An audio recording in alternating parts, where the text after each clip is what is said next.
시편 23편 6절, 오늘 시편의 마지막 것을 한번 보겠습니다.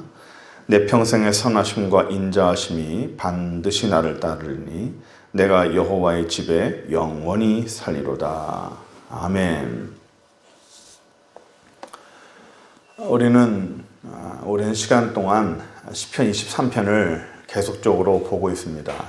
오늘은 23편의 6절, 특히 마지막 절에 내가 여호와의 집에 영원히 산다라는 이 말을 가지고, 이 성경 구절을 가지고 우리가 말씀을 나누려고 합니다.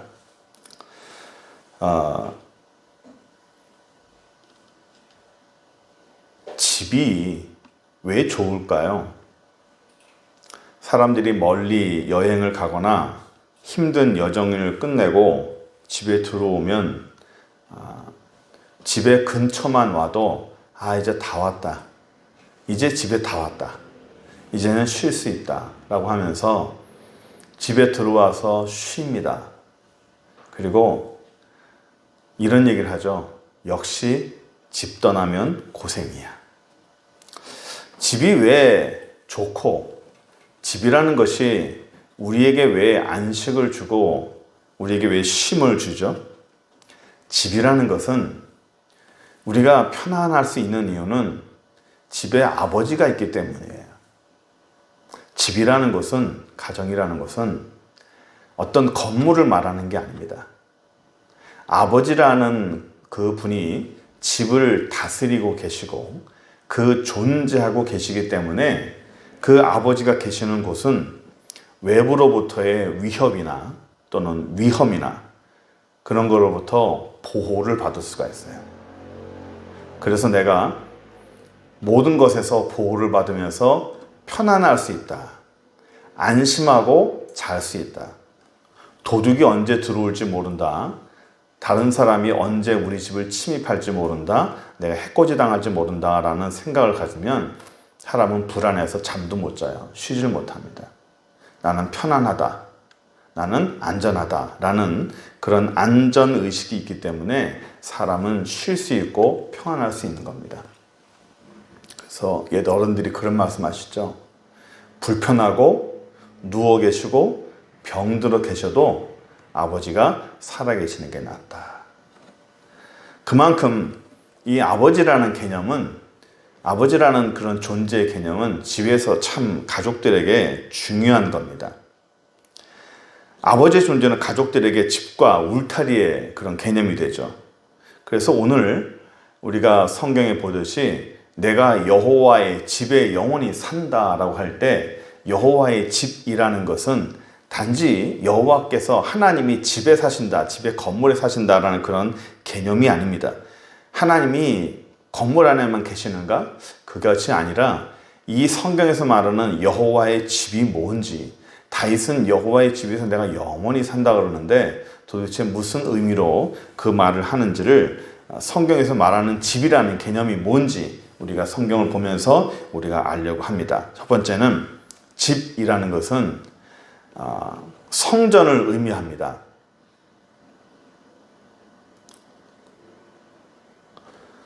어, 1번에 없어요? 집이라는 것은 성전을 의미하는데 단지 집이라는 그런 단어뿐만 아니라 집이라는 단어 자체가 성전이라는 것도 같이 이렇게 공유하고 있습니다. 우리 히브리어 잠깐 볼까요? 여기 보시면 이 흰색 글자로 된 두 번째 알파벳 베트가 있습니다. 바이트라고 말하기도 하고요, 베트라고 말하기도 합니다. 이 베트라는 이 글자에 심겨진 의미가 아버지라는 뜻이 있고 집이라는 뜻이 있고 성전이라는 뜻이 있는 거예요. 이 베트가 두 번의 획으로 되어 있습니다. 바닥과 이 기둥과 지붕이 있으면 집이 되는 거예요. 그래서 입구가 있고 저게 집이라는 뜻입니다.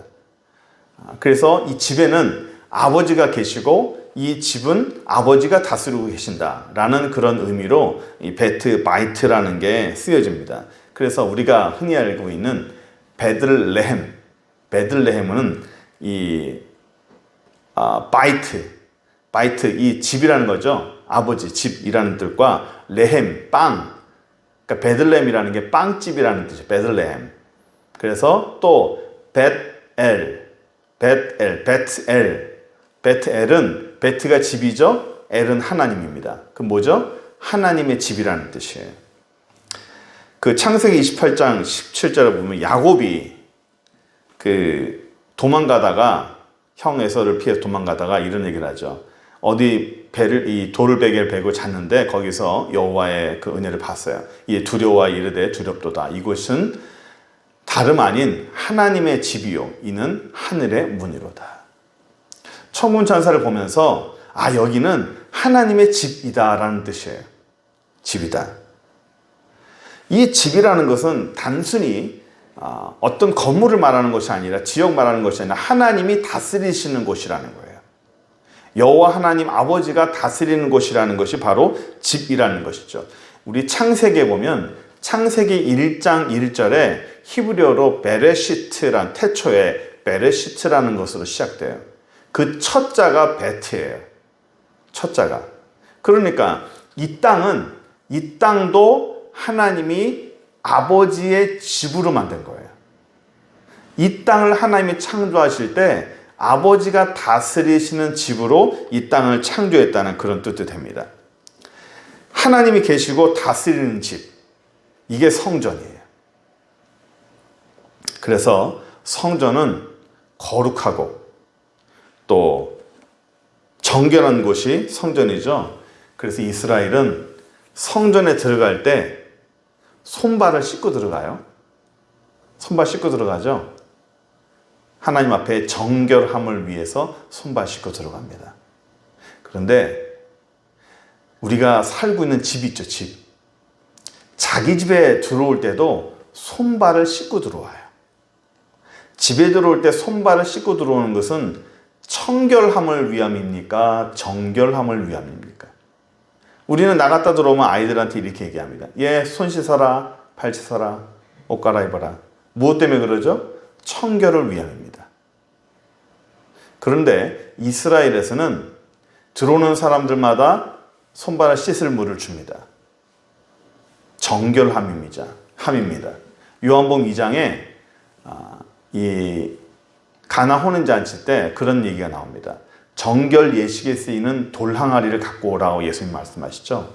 그 정결 예식에 쓰인다는 게 뭐냐면 각 집마다 그런 돌 항아리들이 있어요.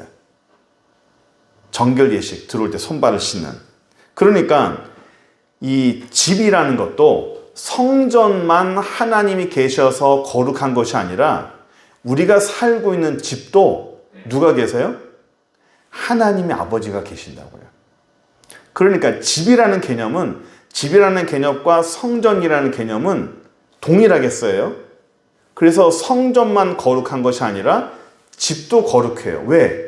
성전도 아버지가 계시고 아버지 하나님이 다스리시고 집도 하나님 아버지가 계시고 하나님 아버지가 다스리시는 거예요. 성전에만 하나님이 계시는 것이 아니라 집에도 하나님 아버지가 계시는 거예요. 그래서 모든 성경의 집의 개념은 하나님이 거주하시고 하나님이 그 주인으로 있다는 거예요. 그래서 우리가 집에 들어가고 우리가 집 안에서 생활하는 그 모든 것들은 내가 주인이 아니에요. 우리가 아버지가 집에 계시고 어른이 집에 계시면 집에서 함부로 이렇게 움직이지 않습니다. 예의에 어긋나는 그런 행동이나 말을 하지 않아요. 우리는 내가 주인이니까 내 마음대로 할 수 있다고 생각합니다. 우리가 살고 있는 집의 진짜 주인은 누굽니까? 내가 아니에요. 우리가 아니에요. 우리 집에 거주하시고 우리 집을 다스리시는 분은 하나님 아버지가 진짜 주인이에요. 그래서 집도 거룩하다는 겁니다. 성전만 거룩한 것이 아니라 집도 거룩한 거예요. 그래서 저와 여러분들의 집의 진짜 주인은 하나님 아버지라는 것을 우리가 고백하시기 바랍니다.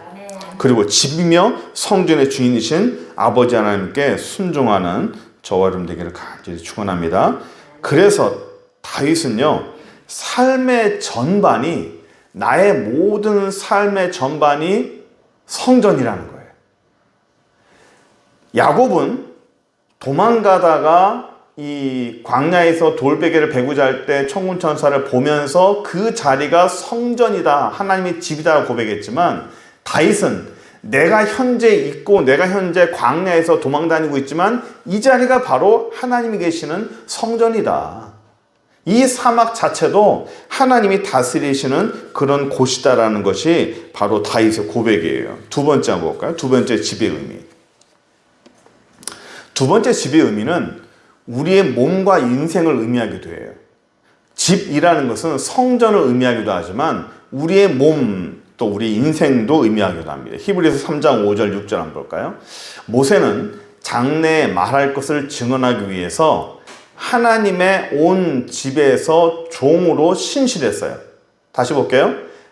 모세는 하나님 집의 종이라 그래요. 하나님 집의 종이요. 6절. 그리스도는 하나님의 집을 맡은 아들이에요. 모세는 하나님의 집의 종이고 그리스도는 하나님의 집에 맡은 아들이라고 말합니다. 그와 같이 하셨으니 우리가 소망의 확신과 자랑을 끝까지 갖고 있으면 우리는 그의 집이라. 그러니까 보세요. 모세는 하나님 집의 종이고 그리스도는 하나님의 집을 맡은 아들인데 그 집이 바로 우리라는 거예요. 우리가 하나님의 집이라는 겁니다. 우리가 하나님의 집이라는 거예요. 그러니까 이 집을 다스리시고 맡은 게 누구예요? 하나님의 아들 예수 그리스도라는 거예요. 우리의 몸이 결국은 성전이고 우리의 몸이 하나님의 집이고 하나님이 다스리시고 우리의 몸을 맡은 자가 누구라고요? 예수 그리스도라고요. 조금 어렵나요? 오늘 우리 그 본문이 제가 이거를 좀 설명할 때 조금 몇 가지 알려드릴 것이 있어서 이게 진행이 되는데 조금 어렵더라도 우리가 잘 쫓아와서 하나님의 말씀을 우리가 잘 이해했으면 좋겠습니다. 그러니까 결국 하나님의 집은 하나님의 성전이고 그 하나님의 성전은 바로 우리 집이라, 우리가 살고 있는 우리 몸이라는 거예요. 우리 자체가 하나님의 집이라고 성경에서는 말하고 있습니다. 고린도서 3장 16절 볼까요? 그래서 이렇게 말씀합니다. 너희가 하나님의 성전인 것과 하나님의 성령이 너희 안에 계시는 거 알지 못하느냐. 우리가 뭐라고요? 하나님의 성전이라고요. 우리 몸이 하나님의 성전이라고요. 우리 몸이 하나님의 집이라고 말하고 있습니다. 그래서 우리 몸 자체가 하나님의 성전이고 그 성전을 다스리시는 것은 예수 그리스도라는 거예요. 결국 뭡니까? 우리의 몸을 다스리시는 것은 예수 그리스도라는 거예요. 우리가 아까 그랬죠? 우리가 살고 있는 집의 진짜 주인은 누구라고요? 하나님 아버지라고요. 아버지 하나님이 우리가 살고 있는 집의 진짜 주인이라고요. 그리고 우리의 몸의 진짜 주인은 우리 몸을 다스리시는 건 누구라고요? 예수 그리스도라고요. 내 몸을 내가 다스리시고 내 몸을 내 스스로가 주인으로 내가 관리하는 것이 아니라 내 몸에 진짜로 관리하시고 나의 몸을 주관하시는 것은 예수님이다 말하는 거예요. 갈라디아 2장 20절에 내가 그리스도와 함께 십자가에 못 박혔나니 그런즉 이제는 내가 산 것이 아니요 내 안에 그리스도께 사신 것이라. 이제 내가 육체 가운데 사는 것은 나를 사랑하사 나를 위해 자기 몸을 버리신 하나님의 아들을 믿는 믿음 안에서 사는 것이라. 나는 죽은 목숨이지만 이제 내가 사는 이유는 내 안에 계신 예수 그리스도를 위해서 사는 것이라고 고백하고 있잖아요. 마가복음 11장 17절 볼까요? 오늘 본문 말씀이 좀 많습니다. 이걸 찾느라고 좀 힘들었어요. 이에 가르쳐 이르시되 기록된 바 내 집은 만민이 기도하는 집이라. 맞아요. 내 집은 만민이 기도하는 집이라. 이거 성전을 말하는 거죠. 성전 말하는 겁니다. 예수님께서 성전 척결 사건 때 이런 일이 있었어요. 들어가서 막 휘둘렀잖아요. 마가복음 11장 15절 그 다음 또 한번 볼까요? 마가복음 11장 15절 보시면 예수님께서 성전 척결 사건 때 말하는 건데 성전에 들어가서 성전 안에서 매매하는 자들을 어떻게 했어요? 내쫓았어요. 돈 바꾸는 자들의 삶과 비둘기 파는 자들 의저를 엎어버렸어요. 이것은 성전이 하나님이 기도하는 집이고 이것이 거룩한 것이라고 하는 예수님의 의미이기도 하지만, 제가 다시 말씀드렸죠. 하나님의 집은 성전이고 그 성전이 누구라고요? 우리 몸이라고요. 우리 몸이라고요. 그러니까 결국 예수님께서 말씀하시는 그 성전의 개념은, 아까 다시 17절 볼게요. 마가복음 11장 17절. 내 집은 만민이 기도하는 집이라. 우리의 몸이 성전이고 우리의 몸이 기도하는 성전이라는 거예요. 그래서 이 기도하는 성전을 더럽히고 이 기도하는 성전을 오염시키면, 아까 15절 다시 보세요. 제가 파란 걸 찾았죠? 내쫓아버리는 거예요. 우리의 몸을, 내 몸을 내가 주인인 것처럼 내 몸을 내가 함부로 관리하고 내 몸을 거룩하게 하지 못하면 하나님이 내쫓아버려요. 그리고 뭐 한다고 그래요? 엎어버려요. 뭘 엎어버릴까요? 내가 하려고 하는 모든 걸 엎어버려요. 무언가 시도하려고 그러는데 하나님은 그걸 엎어버려요. 거룩하지 못해서 그런 거예요. 제가 옛날에 한번 이거 가지고 설교한 적이 있었는데, 제가 부산 처음 올 때 어느 저쪽 큰 교회 어떤 원로 목사님이 저보고 그러시더라고요. 죽그릇을 엎는다는 말이 뭔지 아느냐? 죽그릇을 엎는다는 말이. 그냥 아파서 먹는 것이 아니라 없어서, 너무 없어가지고 먹지 못해서 죽이라도 먹고 있는데 그 죽그릇을 하나님이 엎어버린다는 겁니다. 먹을 것이 없어서 죽을 끓여 먹고 있는데 그 죽그릇을 엎어버리면 어떻게 될까요? 그나마 그것마저도 없어지는 거예요. 왜 그럴까요? 하나님이 엎어버리는 거예요. 무엇 때문에? 우리의 몸이 성전인데, 우리의 심령과 우리의 삶이 성전인데 그 성전을 오염시켜 그 성전을 더럽히면 하나님이 내쫓아버리고 엎어버린다는 거예요. 그래서 로마서 12장 1절 한번 봅시다. 그러므로 형제들아, 내가 하나님의 모든 자비하심으로 너희를 권하노니 너희 몸을 하나님이 기뻐하시는 거룩한 산 제물로 드리라. 이는 너희가 드릴 영적 예배니라. 너희 몸을 하나님이 기뻐하시는 거룩한 산 제물로 드려라. 우리의 몸이 성전이기도 하지만 우리의 몸이 하나님 앞에 거룩한 제물이 되는 거예요. 예배를 위한, 성전을 위한, 거룩하라는 거예요. 제물은요, 온전해야 돼요. 온전해야 돼요. 흠이 있거나 그러면 안 돼요.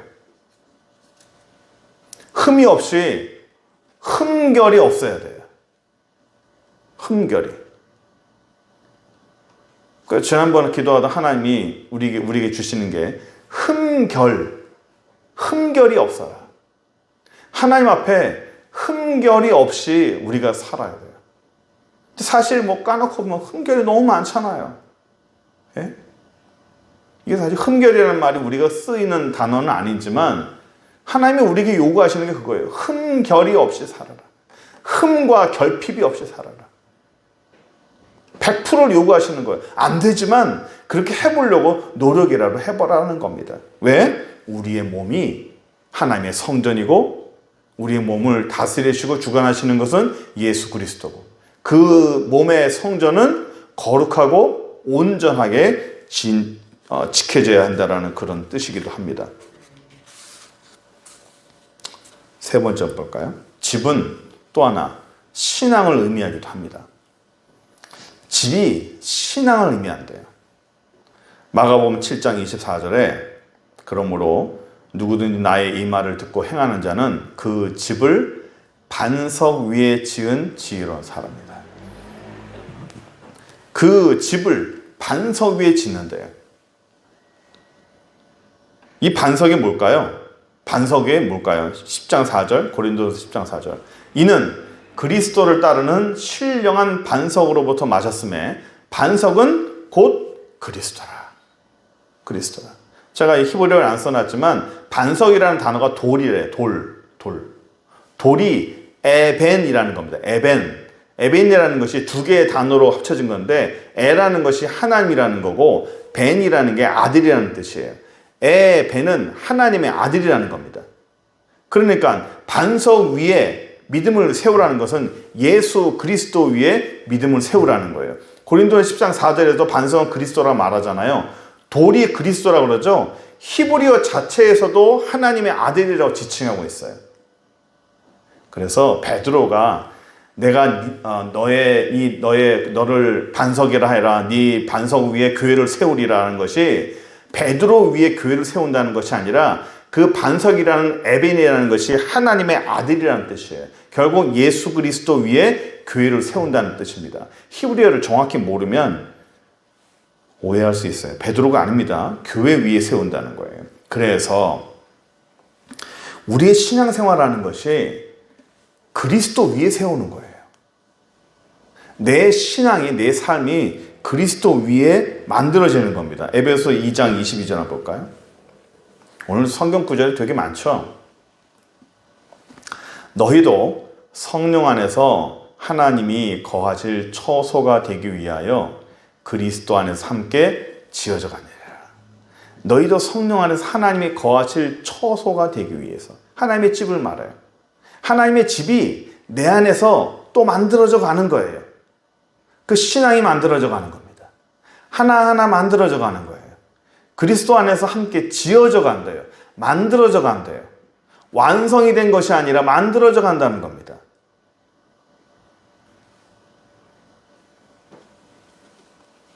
그럼 덜 된 겁니까? 아니에요. 빌립보서 2장에 보면 너희는 또 우리는 떨리고 두려운 마음으로 너희 구원을 이루라 그랬죠. 제가 이 본문을 안 썼는데 구원을 이루라라는 그 단어도 정원을 가꾸다라는 단어에서 차용했다 그랬죠. 정원을 가꾸다라는 그 단어를 여기 써서 만든 거예요. 그러니까 정확히 얘기하면 구원을 가꾸다라는 뜻이죠. 그러니까 이 집이라는 단어도 신앙이라는 것이 예수 그리스도 안에서 하나씩 우리가 만들어져 가는 거예요. 하나만 더 볼게요. 결국 4번에 보면 집은 하나됨을 의미해요.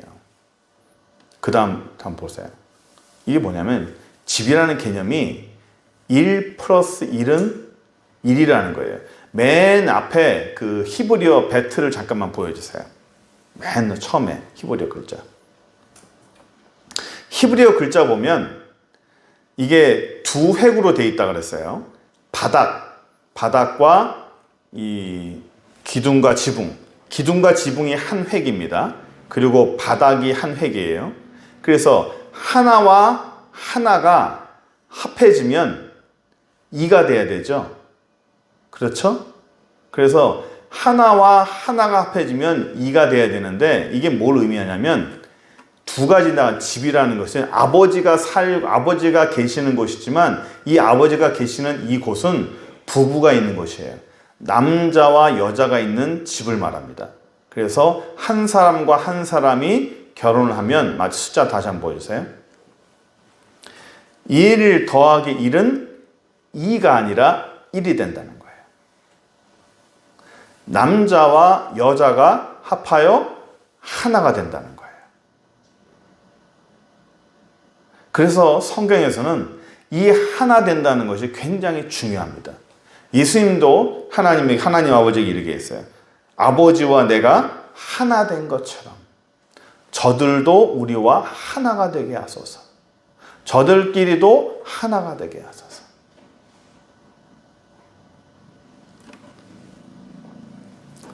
요한복음 17장 22절 볼까요? 이 말씀대로 내게 주신 영광을 내가 그들에게 주었사오니 이는 우리가 하나가 된 것처럼 그들도 하나가 되게 하십니다.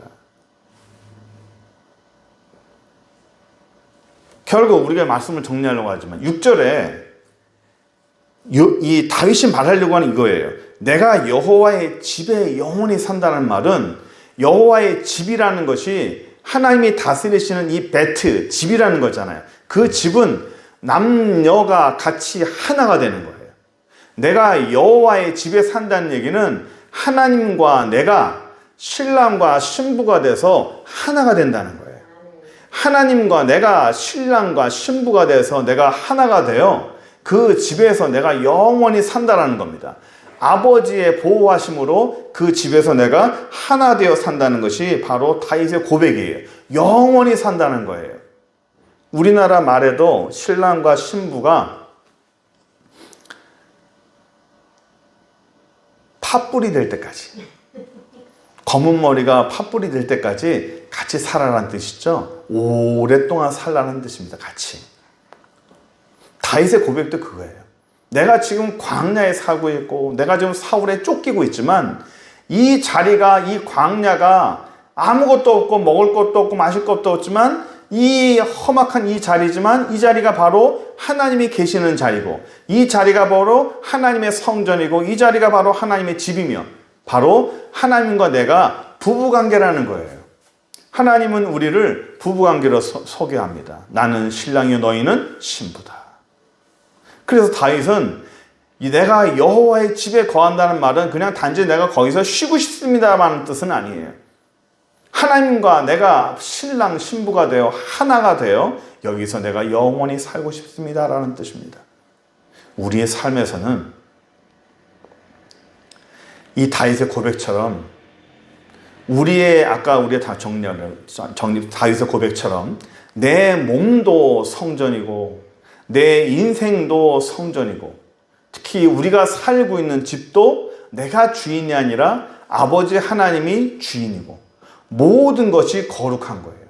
교회만 거룩한 것이 아니라 우리가 살고 있는 집도 거룩하고 우리가 갖고 있는 내가 다스리고 있는 내 몸도 거룩하고 그리고 내 신앙도 하나님 앞에서 거룩하고 그래서 그렇게 된다면 다윗처럼 우리가 살고 있는 내 땅의 모든 내 주변의 모든 것들이 하나님이 다스리시고 하나님이 동행하시는 하나님이 주인 되시는 아버지 하나님이 주인 되시는 그런 거룩한 땅으로서 우리가 하나 되어서 이 땅을 행복하게 또 주인으로 살면서 모시는 저 여러분 되기를 간절히 축원합니다. 기도하겠습니다. 전능하신 하나님 감사합니다.